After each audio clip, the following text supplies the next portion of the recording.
Assalamualaikum students. Hope you all are fine and safe. Today we are going to study the subject of chemistry in class 10. So let's start with chapter number 10, that is chemical equilibrium. First of all, I will give you a brief introduction of the chapter, that is chemical equilibrium. Equilibrium means balance.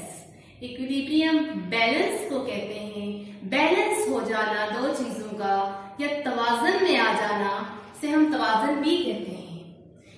जैसे कि रोजमर्रा जिंदगी में हर कोई अपनी life में balance चाह रहा होता है, like bank balance, account balance etcetera.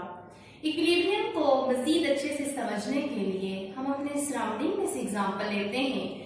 हमारे पास two gases like carbon dioxide and oxygen gas, ये दोनों गैसेस हमारे सराउंडिंग में एटमॉस्फेयर में बैलेंस रहती हैं। इनको बैलेंस करने के लिए हम दो स्पीशीज कंसीडर करते हैं, plants, animals. Plants carbon dioxide absorb कर रहे होते हैं और ऑक्सीजन रिलीज कर रहे होते हैं। इसी तरह एनिमल्स ऑक्सीजन एब्जॉर्ब कर रहे होते हैं और कार्बन डाइऑक्साइड रिलीज कर रहे होते हैं। Both these gases are balanced in the atmosphere by plants and animals. तो इस तरह से ये गैसेस इक्विलिब्रियम में रहती हैं, बैलेंस रहती हैं, तवाज़न में रहती हैं। आई थिंक आप इसे समझ गए होंगे कि इक्विलिब्रियम का क्या मतलब है। नाउ केमिकल इक्विलिब्रियम क्या है?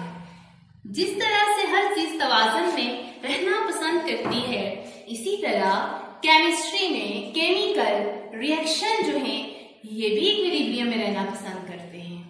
कुछ रिएक्शंस ऐसे होते हैं जो इक्विलिब्रियम अटेन भी करते हैं और उसमें रहते भी हैं। तो केमिकल इक्विलिब्रियम को, रिएक्शंस के इक्विलिब्रियम को समझने के लिए हम दो तरह के रिएक्शंस समझेंगे। उसमें फर्स्ट हमारे पास है इररिवर्सिबल रिएक्शन।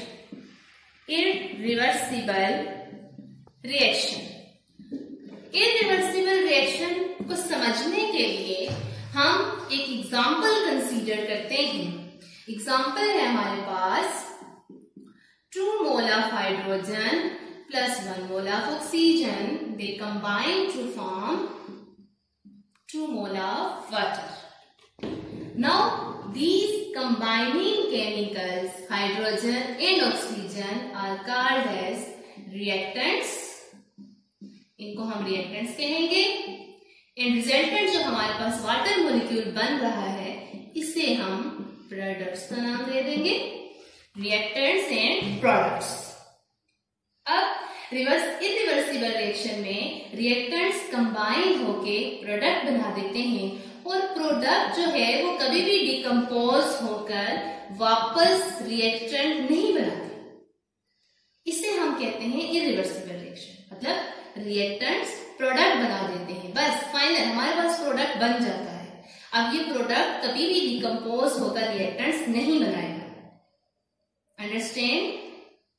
एंड अब हमारे पास कुछ कैरेक्टरिस्टिक्स हैं रिवर्सिबल रिएक्शन से रिलेटेड। जैसा कि फर्स्ट इसमें यही है, रिएक्टेंट्स प्रोडक्ट में चले जाते हैं। इसका मतलब है ये reaction left to right happen होता है, लेफ्ट टू राइट डायरेक्शन में प्रोसीड होता है, मतलब कि फॉरवर्ड डायरेक्शन में प्रोसीड होता है।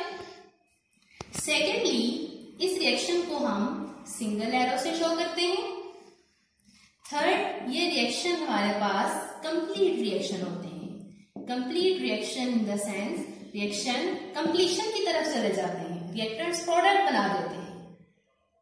अब इन कैरेक्टरिस्टिक्स से आपको अच्छा समझ में आ गया होगा कि हमारे पास इरिवर्सिबल रिएक्शन क्या होते हैं। नाउ अब हम कंसीडर करते हैं रिवर्सिबल रिएक्शन।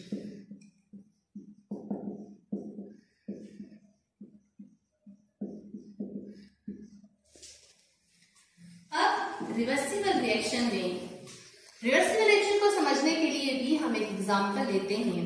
एग्जांपल है हमारे पास nitrogen plus 3 mole of hydrogen they combine to form 2 mole of ammonia. Nitrogen hydrogen मिलकर अमोनिया बना देते हैं. This is also called as Haber process. First time introduced by Haber, great scientist. Okay, these are reactants, this is product. Now reactants nitrogen और hydrogen मिलकर product बना देते हैं ammonia.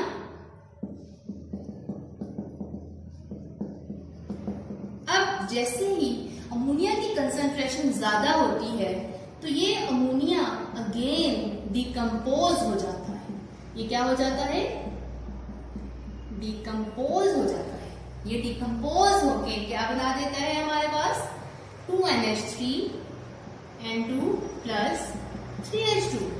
Again, it's mean reverse reaction has started now. मतलब N2H2 मिलकर बना रहे हैं अमोनिया NH3 और NH3 अगेन डिकम्पोज होके क्या बना रहा है? N2 and 3H2. So this reaction is called as forward reaction and this reaction is called as reverse reaction. मतलब रिएक्शन दोनों डायरेक्शन में हो रहा है, forward direction then reverse direction. So अब आपको समझ आ गई होगी रिवर्सिबल रिएक्शन ऐसे रिएक्शन को कहते हैं जिसमें रिएक्टेंट्स कंबाइन होके प्रोडक्ट्स बना देते हैं और प्रोडक्ट्स अगेन डिकम्पोज होके या दोबारा रिकम्बाइन होके अगेन रिएक्टेंट्स बना देते हैं. सो इस तरह से हम रिवर्सिबल रिएक्शन को डबल एरो से शो करते हैं क्योंकि ये दोनों डायरेक्शन में हो रहा है और ये इसकी कैरेक्टरिस्टिक्स में आ जाता है. क्या? Reactants produces products and products again decomposes to form reactants. Secondly इसमें हमारे पास इसको हम डबल एरो से रिप्रेजेंट करते हैं. Double arrow shows that this is a reversible reaction. Thirdly reaction never goes to completion. Never goes to completion. ये reaction कभी भी कंप्लीशन की तरफ नहीं जाएगा. Reactants product, product again reactants. तो यहां से हमें ये बात समझ में आती है कि जो केमिकल इक्विलिब्रियम है वो जस्ट रिवर्सिबल रिएक्शन में होता है. इरिवर्सिबल रिएक्शन में कोई इक्विलिब्रियम मौजूद नहीं है. तो यहां से ये बात याद रखिएगा students, equilibrium just happens in a reversible reaction. Equilibrium reversible reaction में होगा. इसी वजह से रिवर्सिबल रिएक्शन कभी भी कंप्लीशन की तरफ नहीं जाता. केमिकल इक्विलिब्रियम कब एस्टेब्लिश होगा? जब रिएक्टेंट्स प्रोडक्ट में जाएंगे, प्रोडक्ट्स अगेन रिएक्टेंट्स में आ जाएंगे. Then eventually a time comes when reactants rate of forward reaction becomes equal to the rate of reverse reaction. दोनों का रेट जब इक्वल हो जाएगा इस स्टेट को हम कह देते हैं अब सिस्टम में इक्विलिब्रियम स्टैब्लिश हो चुका है. आपको समझ आ गई होगी कि रिवर्सिबल रिएक्शन क्या है और इन दोनों के डिफरेंस अच्छे से क्लियर हो गए होंगे. इरिवर्सिबल रिएक्शन और रिवर्सिबल रिएक्शन में क्या डिफरेंस है. सेकेंडली देन हमारे पास रिवर्सिबल रिएक्शन को हम with the help of graph भी एक्सप्लेन कर सकते हैं. This is the concentration time graph of N2 plus 3H2 reversible to NH3. अब ग्राफ में देखें, शुरू में जब N2 और H2 की कंसंट्रेशन ज्यादा है, आहिस्ता आहिस्ता जैसे रिएक्शन स्टार्ट होगा तो इनकी कंसंट्रेशन कम होती जाएगी क्योंकि इनसे प्रोडक्ट बनना स्टार्ट हो जाएगा अमोनिया और अमोनिया की कंसंट्रेशन इंक्रीज होती जाएगी.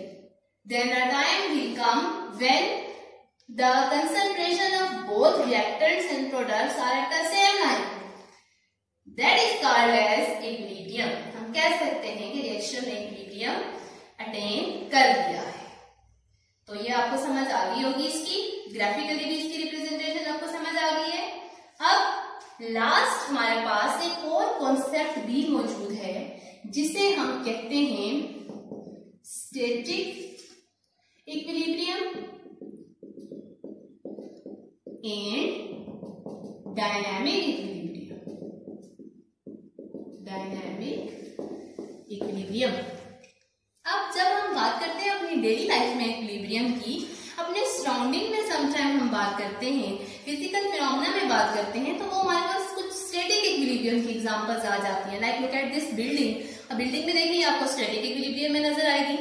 दो कोई भी चीजें आप बैलेंस करते हैं वो आपको स्टैटिक इक्विलिब्रियम में नजर आती हैं, बिकॉज जब वो इक्विलिब्रियम अटेम्प्ट करती हैं तो वो स्टॉप हो जाती है, उनका सिस्टम रुक जाता है, उनकी एक पोजीशन हो जाती है।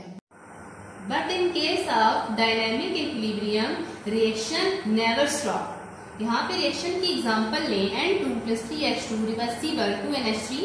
अब इसमें इक्विलिब्रियम तो स्टैब्लिश हो जाएगा, रिएक्टेंट्स प्रोडक्ट की कंसेंट्रेशन सेम हो जाएगी, बट इक्विलिब्रियम पे भी कोई ना कोई पार्टिकल एक इंडिविजुअल मॉलिक्यूल जो है वो रिएक्टेंट्स के प्रोडक्ट में जा रहे होते हैं और प्रोडक्ट्स रिएक्टेंट्स में आ रहे होते हैं। इट्स मीन रिएक्शन इक्विलिब्रियम में भी स्टॉप नहीं होता। इस वजह से हम इस इक्विलिब्रियम को डायनामिक इक्विलिब्रियम का नाम देते हैं। याद रहे students, dynamic equilibrium closed system में हैपन होता है। अगर सिस्टम क्लोज नहीं होगा तो डायनामिक इक्विलिब्रियम स्टैब्लिश नहीं हो सके। अंडरस्टैंड? उम्मीद करती हूँ आपको आज का ये टॉपिक केमिकल इक्विलिब्रियम अच्छे से समझ में आ गया होगा। Thank you very much. अल्लाह हाफ़िज़।